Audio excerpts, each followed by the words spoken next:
In a world where billions of people do not have a clue about the forces that control their health, these people go about their day in a life and death struggle, while minds that are calculating and unsympathetic make decisions that will affect their very lives. A new day begins. There are many questions, but few answers. But still there's hope. This is The Big Secret. Man, how do I take a positive spin on the fact that we're being murdered? How do you promote the sale of extremely profitable patented drugs over natural remedies like vitamins? The answer? You find a way to control doctors and influence what they prescribe. It's not in their interest to practice preventative medicine because they make less money if they do that. So it's that simple. So, if you don't get sick ever, you're not going to the doctor, you're not giving them any money. Slowly and methodically, medical practices move to profit-driven system promoting pharmaceutical drug sales and profitable surgery over curative medical practices. Basically, the long-term management of diseases was found to be more profitable than efforts to cure diseases. There's drug companies who have developed pills for just about everything. They push those drugs to these doctors. Because you're looking for, what pharmaceutical can I do to suppress these symptoms? To my best understanding, there is an unlimited number of trials that can be conducted before the two trials are selected. So in many ways, that's like tossing a coin until you get heads as many times as you want. Inside of a monopoly, you are spoon-fed what the powers that be want you to know, which is often very different than the actual truth of the matter.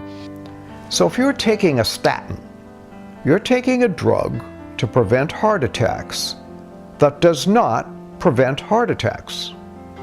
And further, you're taking a drug that is not safe and does you harm. I hate statin drugs. I absolutely hate them. And yesterday I gave a long talk explaining, there's so much evidence. They cause so many problems. So the cholesterol-centric idea of reducing heart disease is really misleading. We're aging too fast, and this is causing an epidemic of chronic disease, disability, and premature death. Aging this way is a big mistake. Chronic diseases are related to nutrient deficiencies, period, nutrient deficiencies. The human body is a self-repairing system. It's designed to keep you fully functional and in good health for a long lifetime, well beyond 100 years.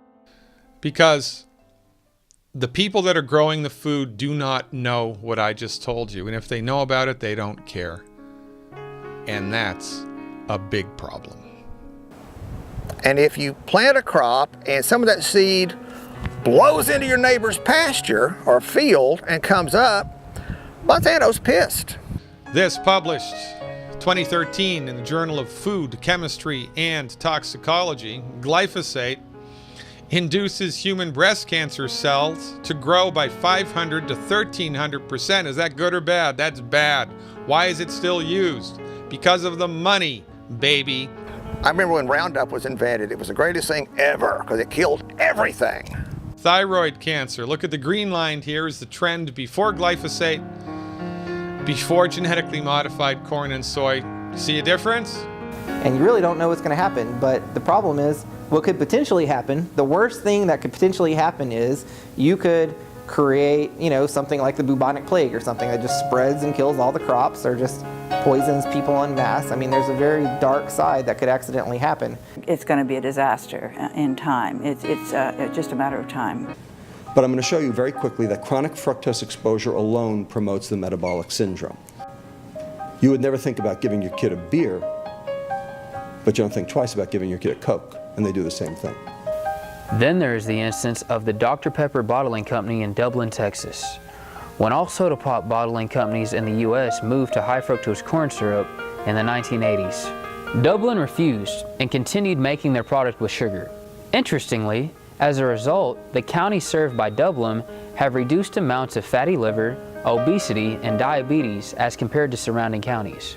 But I was doing some research, and we are our county, Erath County, which is the county we're in, and then Comanche County and Hamilton County and some of those other surrounding counties are all below the state average for obesity, for diabetes. Fluoridation of the drinking water supply is done to get rid of the toxic waste, hexafluorosilicic acid, from the smokestack scrubbers of aluminum and fertilizer factories.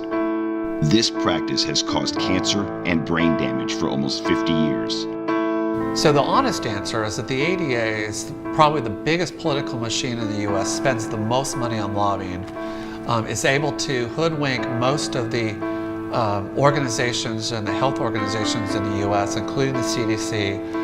There is no margin of safety to protect all our kids from having their mental development impaired by drinking fluoridated water. And that's particularly true of bottle-fed infants at the very beginning, when their brains are developing, the last point in time that they should be exposed to fluoride. Well, it's a good question, right? What conditions can you expect to get on the other side of with holistic medicine, with science-based, clinically verified medical nutrition? The answer is all of them. And the observation that we made in our lab is that nutritional ketosis is a highly effective tool for the management of aggressive metastatic cancer. So what are the big secrets in medicine? Well, I think one big secret is that most of the chronic diseases that people suffer from are completely preventable. But the secret is that you have to focus on prevention and have a more functional approach and not just focus on the disease.